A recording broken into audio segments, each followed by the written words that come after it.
نحمده ونصلي على رسوله الكريم اما بعد فاعوذ بالله من الشيطان الرجيم بسم الله الرحمن الرحيم رب اشرح لي صدري ويسر لي امري واحلل عقدة من لساني يفقهوا قولي.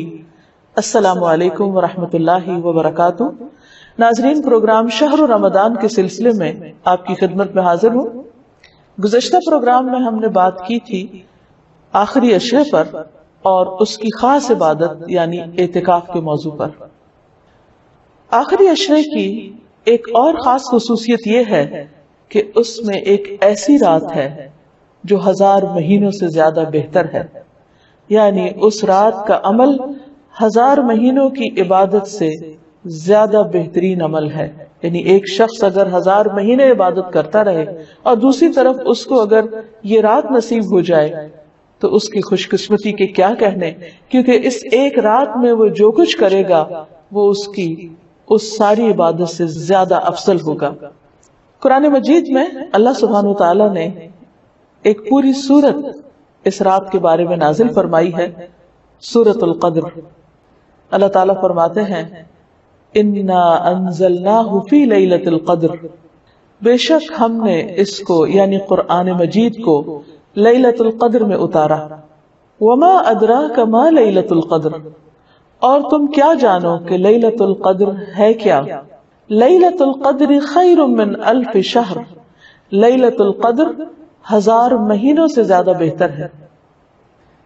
گویا اس رات کی فضیلت اس بنا پر بھی ہے کہ اس میں قرآن مجید نازل کیا گیا. قرآن مجید سب سے عظیم ہستی کی طرف سے آیا، یعنی اللہ سبحانہ وتعالی کا کلام سب سے بہترین انسان یعنی محمد صلی اللہ علیہ وسلم پر نازل کیا گیا. سب سے بہترین مہینے رمضان میں نازل کیا گیا. سب سے بہترین رات یعنی لیلۃ القدر میں نازل کیا گیا کہ اس ایک رات کا عمل 1000 مہینوں سے زیادہ بہتر ہے. اور مزید یہ کہ تنزل الملائکۃ والروح فیہا، اس میں فرشتے اترتے ہیں، ملائکہ اترتے ہیں اور روح یعنی جبریل امین اترتے ہیں. سلام ہی حتی مطلع الفجر، یہ رات سراسر سلامتی کی رات ہے یہاں تک کہ فجر طلوع ہو جائے. اتنی خوبصورت رات، اتنی بہترین رات، اتنی خیر و برکت اور بھلائیوں سے معمور رات، کیا ہم اس کا انتظار نہیں کریں گے؟ کیا ہم اس کو پانے کی کوشش نہیں کریں گے اور اس کے لیے مزید طلب اور تڑپ بڑھائیں گے نہیں؟ خوش قسمت ہے وہ جو اس رات کی بھلائی پا گیا اور بدقسمت ہے وہ جو اس رات کی خیر سے محروم رہ گیا. اس لیے ہمیں آج سے ہی اس بات کا تہیہ کر لینا چاہیے کہ انشاءاللہ ہم آخری عشرے کی سب راتوں میں عبادت کریں گے اور پچھلے 2 عشروں کی نسبت زیادہ کریں گے تاکہ ہم اس رات میں نیک عمل کر کے اپنے نامہ اعمال کو بہتر بنا سکیں. اس رات کی تلاش میں اگر پورا عشرہ بھی عبادت کرنا پڑے تو کوئی مشکل کام نہیں، کوئی گھاٹے کا سودا نہیں، بلکہ نفع ہی نفع ہے. کیونکہ یہ رات جو خیر و برکت کی رات ہے، جس کو مل گئی اس کی خوش قسمتی کا کیا ٹھکانا.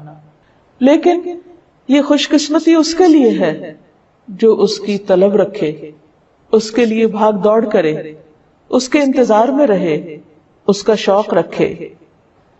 یہ رات جس میں فرشتے اترتے ہیں، اس کے بارے میں نبی صلی اللہ علیہ وسلم نے مزید وضاحت کی. فرمایا، حضرت ابو ہریرہ سے روایت ہے کہ ان الملائکۃ تلک اللیلۃ فی الارض اکثر من عدد الحصى، بلا شبہ اس رات کو زمین میں فرشتوں کی تعداد کنکریوں سے بھی زیادہ ہوتی ہے. اور پھر فرشتے جب اترتے ہیں تو ایک خاص قسم کا ماحول پیدا ہو جاتا ہے. ہر طرف نیکی کا دور دورہ ہوتا ہے، ایک خاص روح ہوتی ہے اس رات میں.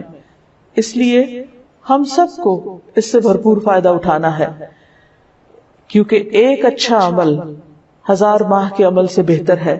حضرت انس سے روایت ہے کہ رمضان آیا تو رسول اللہ صلی اللہ علیہ وسلم نے فرمایا، ان هذا الشهر قد حضركم وفيه ليلة خير من 1000 شهر من حرمها فقد حرم الخير كله ولا يحرم خيرها الا محروم. کہ لوگو یہ مہینہ جو تم پر آیا ہے اس میں ایک ایسی رات ہے جو 1000 مہینوں سے بہتر ہے. جو شخص اس سے محروم رہا وہ ہر بھلائی سے محروم رہا. اس رات کی سعادت سے صرف بد نصیب ہی کو محروم کیا جاتا ہے. یعنی حقیقی معنوں میں بد نصیب وہ ہے جو اس رات کی عبادت سے محروم رہے، اس رات کی خیر سے محروم رہے. لیلۃ القدر آخری عشرے کی کوئی بھی رات ہو سکتی ہے، لیکن نبی صلی اللہ علیہ وسلم نے خاص طور پر طاق راتوں میں اسے تلاش کرنے کا حکم دیا ہے. ابن عمر کہتے ہیں کہ رسول اللہ صلی اللہ علیہ وسلم نے فرمایا التمسوها في العشر الاواخر یعنی لیلۃ القدر فإن ضعف احدكم او عجز فلا يغلبن على السبع البواقي. صحیح مسلم کی اس روایت کا معنی ہے کہ رمضان کے آخری عشرے میں شب قدر تلاش کرو، پھر اگر تم میں سے کوئی کمزوری دکھائے یا عاجز ہو جائے تو آخری 7 راتوں میں سستی نہ کرے. یعنی نبی صلی اللہ علیہ وسلم نے اس کو اور شارٹ لسٹ کر دیا، پہلے 10 راتوں کا بتایا، پھر آخری 7 راتوں کی طرف توجہ دلائی. اس رات کا قیام گناہوں کی بخشش کا ذریعہ ہے. نبی صلی اللہ علیہ وسلم نے فرمایا من قام لیلۃ القدر ایمانا واحتسابا غفر له ما تقدم من ذنبه. جس نے لیلۃ القدر میں ایمان اور احتساب یعنی ثواب کی نیت سے قیام کیا، اس کے پچھلے تمام گناہ معاف کر دیے جائیں گے. اس سے یہ بات بھی پتہ چلتی ہے کہ اس رات کی سب سے افضل نیکی قیام کرنا ہے، یعنی اللہ تعالیٰ کے حضور کھڑے ہو کر زیادہ سے زیادہ قرآن مجید پڑھنا، یعنی نماز کی حالت میں، یا سننا ہے. اسی طرح اس رات میں شور ہنگامے، لڑائی جھگڑے، فضول اور لغو گفتگو سے بھی پرہیز کرنا چاہیے. عام طور پر ہوتا یہ ہے کہ جب لوگ مساجد میں اکٹھے ہوتے ہیں یا کچھ گھروں میں اکٹھے ہو کر اجتماعی طور پر قیام اللیل کا اہتمام کرتے ہیں تو پھر بعض اوقات تھکاوٹ ہونے کی صورت میں چائے کا دور چلتا ہے یا پھر گفتگو شروع ہو جاتی ہے، تو ہو سکتا ہے کہ وہی دعا کی قبولیت کا وقت ہو. اس لیے پوری رات میں انسان اپنے آپ پر خوب چیک رکھے، نظر رکھے کہ وہ عبادت کے سوا کسی اور چیز کی طرف دھیان نہ دے.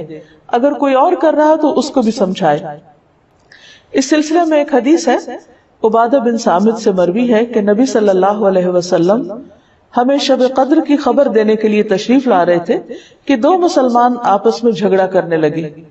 اس پر آپ صلی اللہ علیہ وسلم نے فرمایا میں آیا تھا کہ تمہیں شب قدر بتا دوں، لیکن فلاں اور فلاں نے آپس میں جھگڑا کر لیا، پس اس کا علم اٹھا لیا گیا اور امید ہے کہ تمہارے حق میں یہی بہتر ہوگا.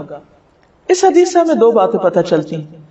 ایک تو یہ کہ مسلمانوں کا باہم لڑائی جھگڑا فتنہ فساد ان کو بہت سی خیر سے محروم کر دیتا ہے.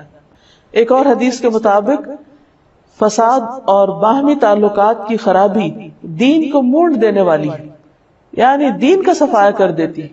وہاں کوئی ایمان اور تقوی اور خیر بھلائی باقی نہیں رہتی جہاں لوگوں کے درمیان باہم تعلقات اچھے نہیں ہوتے. اور یہاں ہم دیکھتے ہیں کہ نبی صلی اللہ علیہ وسلم اسپیسیفکلی یہ بتانے کے لیے آئے کہ کون سی رات لیلۃ القدر ہوگی تاکہ لوگ اس میں پوری طرح عبادت کر سکیں. لیکن لڑائی جھگڑے کی وجہ سے وہ علم آپ سے اٹھا لیا گیا. لیکن آپ نے یہ فرمایا کہ اسی میں بھلائی ہوگی. اس سے ہمیں ایک اور بات بھی پتہ چلتی، اور وہ یہ کہ نبی صلی اللہ علیہ وسلم انتہا درجے کی مثبت سوچ رکھتے تھے. وہ ہر اس موقع پر جہاں کوئی شخص پریشان ہو کر کام چھوڑ سکتا ہے یا ڈپریشن میں جا سکتا ہے، آپ اس موقع پر بھی ہمیشہ یہی بتاتے کہ اس میں بھی بھلائی ہے، اس میں بھی خیر ہے. اور ہم اگر غور کریں تو خیر نظر بھی آتی ہے. وہ یہ کہ اگر ہمیں یہ پتا ہوتا کہ فلاں ایک رات لیلۃ القدر ہے، مثلاً بعض لوگ جیسے کہتے ہیں 27ویں کی رات یا کوئی اور رات، تو پھر ہم صرف عبادت اسی رات میں کرتے. اب چونکہ پتا نہیں کہ کون سی رات ہے تو اس ایک رات کو تلاش کرنے کے لیے ہم اور بھی بہت سی راتوں میں عبادت کر لیتے ہیں، جو یقینی طور پر ثواب اور اجر کا کام ہے. لیلۃ القدر اگرچہ یہ نہیں پتا چلتا کہ کون سی رات ہے، لیکن اس کی کچھ علامات ہمیں بتائی گئی ہیں. وہ علامات کیا ہیں؟ احادیث کی روشنی میں دیکھیے. نبی صلی اللہ علیہ وسلم نے فرمایا شب قدر کی صبح کو سورج کے بلند ہونے تک اس کی شعاع نہیں ہوتی، وہ ایسے ہوتا ہے جیسے تھالی، یعنی سورج نظر تو آتا ہے لیکن اس کی شعاعیں نہیں نظر آتی. یعنی سورج کا رنگ ایک طرح سے مختلف ہوتا ہے. ایک اور روایت میں آتا ہے، حضرت ابو ہریرہ سے روایت ہے کہ ہم نے رسول اللہ صلی اللہ علیہ وسلم کے پاس شب قدر کا ذکر کیا تو آپ نے فرمایا تم میں سے کون اسے یاد رکھتا ہے؟ اس میں جب چاند نکلتا ہے تو ایسا ہوتا ہے جیسے بڑے تھال کا کنارہ، یعنی اس کو بھی آپ نے تھال سے تشبیہ دی، لیکن کنارہ اس لیے کہ آخری راتوں میں چاند پورا نہیں رہتا، ایک کنارے کی طرح رہ جاتا ہے۔ اسی طرح ابن عباس سے مروی ہے کہ رسول اللہ صلی اللہ علیہ وسلم نے فرمایا شب قدر آسان اور معتدل رات ہے جس میں نہ گرمی ہوتی ہے اور نہ سردی۔ اس صبح کا سورج اس طرح طلوع ہوتا ہے کہ اس کی سرخی مدھم ہوتی، یعنی سورج کی ایک نشانی بتائی گئی، لیکن ظاہر ہے کہ وہ تو جب رات گزر جاتی ہے پھر ہی نظر آتا ہے، اس لیے اس پر نہیں رہنا چاہیے کہ فلاں رات تھی یا فلاں رات تھی، توجہ اس پر رہنی چاہیے کہ ہمیں ہر رات سے کس طرح فائدہ اٹھانا ہے۔ ایک اور روایت میں آتا ہے، حضرت زر سے روایت ہے، انہوں نے کہا کہ میں نے ابی ابن کعب کو یہ فرماتے ہوئے سنا، ان سے کہا گیا کہ حضرت عبداللہ بن مسعود فرماتے ہیں کہ جو آدمی سارا سال قیام کرے وہ لیلۃ القدر کو پہنچ گیا۔ حضرت ابی فرمانے لگے کہ اللہ کی قسم جس کے سوا کوئی معبود نہیں، وہ شب قدر رمضان میں ہے۔ وہ یقین کے ساتھ قسم کھاتے ہیں، اللہ کی قسم بے شک میں جانتا ہوں وہ کون سی رات ہے۔ یہ وہی رات ہے جس میں اللہ کے رسول صلی اللہ علیہ وسلم نے ہمیں قیام کا حکم دیا۔ اس رات کی صبح 27 تاریخ تھی اور اس کی علامت یہ تھی کہ سورج طلوع ہوا تو اس کی سفیدی میں شعاع نہ تھی، اور یہ ہو سکتا ہے کہ اس سال 27ویں رات ہو، لیکن یہ ضروری نہیں کہ صرف 27ویں رات ہی شب قدر ہو۔ ام المومنین حضرت عائشہ کہتی ہیں کہ میں نے پوچھا اے اللہ کے رسول صلی اللہ علیہ وسلم، اگر میں شب قدر پالوں تو اس میں کیا کہوں، یعنی کون سی خاص دعا مانگوں؟ آپ نے فرمایا کہو اللہم انک عفو کریم تحب العفو فاعف عنی، اے اللہ تو معاف کرنے والا ہے، کرم فرمانے والا ہے، معاف کرنے کو پسند کرتا ہے، پس تو مجھے معاف کر دے۔ اس سے یہ پتہ چلتا ہے کہ اس رات بھی زیادہ سے زیادہ اللہ سبحانہ وتعالی سے بخشش کی دعا کرنی چاہیے، معافی اور درگزر کی دعا کرنی چاہیے۔ اس کے علاوہ انسان قرآن مجید کی تلاوت کر سکتا ہے، اگر خواتین نماز نہ پڑھ سکیں تو ذکر اذکار کر سکتی ہیں، تسبیحات کر سکتی ہیں، اپنی غلطیوں کی معافی مانگ سکتے ہیں ہم سب، کیونکہ اللہ تعالیٰ بندے کی توبہ سے خوش ہوتے ہیں۔ ایک حدیث میں آتا ہے کہ نبی صلی اللہ علیہ وسلم نے فرمایا ایک آدمی گناہ کرتا ہے پھر کہتا ہے کہ اے اللہ میرا گناہ معاف کر دے، تو اللہ تعالیٰ فرماتا ہے کہ میرے بندے نے گناہ کا کام کیا اور اسے علم ہے کہ اس کا کوئی رب بھی ہے جو گناہوں کو معاف فرماتا ہے اور ان پر مواخذہ کرتا ہے، میں نے اپنے بندے کو معاف کر دیا۔ یعنی اللہ تعالیٰ اس بات سے خوش ہوتے ہیں کہ بندہ اللہ تعالیٰ سے معافی کی دعا مانگے۔ پھر اللہ تعالیٰ بخشش کا وعدہ بھی کرتے ہیں۔ رسول اللہ صلی اللہ علیہ وسلم نے فرمایا کہ شیطان نے اللہ عز و جل سے کہا مجھے تیری عزت اور جلال کی قسم، میں تیرے بندوں کو اس وقت تک گمراہ کرتا رہوں گا جب تک ان کے جسم میں روح رہے گی، یعنی جب تک وہ فوت نہیں ہو جاتے۔ اور اللہ تعالیٰ نے فرمایا مجھے اپنی عزت اور جلال کی قسم، جب تک وہ مجھ سے معافی مانگتے رہیں گے میں بھی انہیں معاف کرتا رہوں گا۔ یعنی اللہ تعالیٰ کو معاف کرنا پسند ہے، اس لیے خصوصی طور پر لیلۃ القدر میں اپنے گناہوں کی معافی مانگنی چاہیے، کیونکہ اس میں قبولیت کی گھڑیاں ہوتی ہیں۔ اور استغفار کا فائدہ یہ بھی ہے کہ انسان عذاب سے محفوظ رہتا ہے۔ قرآن مجید میں آتا ہے کہ اللہ تعالیٰ ان کو عذاب نہیں دیں گے جب تک وہ استغفار کرتے رہیں گے۔ کوئی بھی انسان یا قوم اپنی کوتاہیوں، غفلتوں، گناہوں کی وجہ سے اللہ تعالیٰ کو ناراض کر دیتی ہے، لیکن اللہ تعالیٰ رب الرحیم ہے، غفور الرحیم ہے، وہ اپنے بندوں کو معاف کر دیتے ہیں۔ لہٰذا اس موقع پر ہمیں انفرادی توبہ کے علاوہ اجتماعی توبہ بھی کرنی چاہیے۔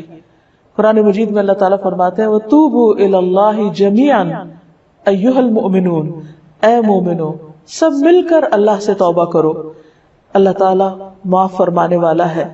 خواہ انسان کے گناہ آسمان کی بلندیوں تک ہی کیوں نہ پہنچ جائے۔ اور آپ صلی اللہ علیہ وسلم نے یہ بھی فرمایا کہ جو آدمی یہ بات پسند کرتا ہے کہ اس کا اعمال نامہ اسے خوش کر دے تو وہ کثرت سے استغفار کیا کرے۔ ایک اور روایت میں آتا ہے خوشخبری ہے اس کے لیے جو اپنے نامہ اعمال میں بکثرت استغفار پائے۔ اللہ تعالیٰ سے دعا ہے کہ اللہ تعالیٰ ہمیں یہ رات نصیب فرمائے اور ہمارے گناہوں کی بخشش فرما دے اور اپنی رحمتوں کا نزول ہم سب پر کرے۔ وآخر دعوانا ان الحمد للہ رب العالمین۔ السلام علیکم ورحمۃ اللہ وبرکاتہ۔ نحمده ونصلي على رسوله الكريم اما بعد فاعوذ باللہ من الشیطان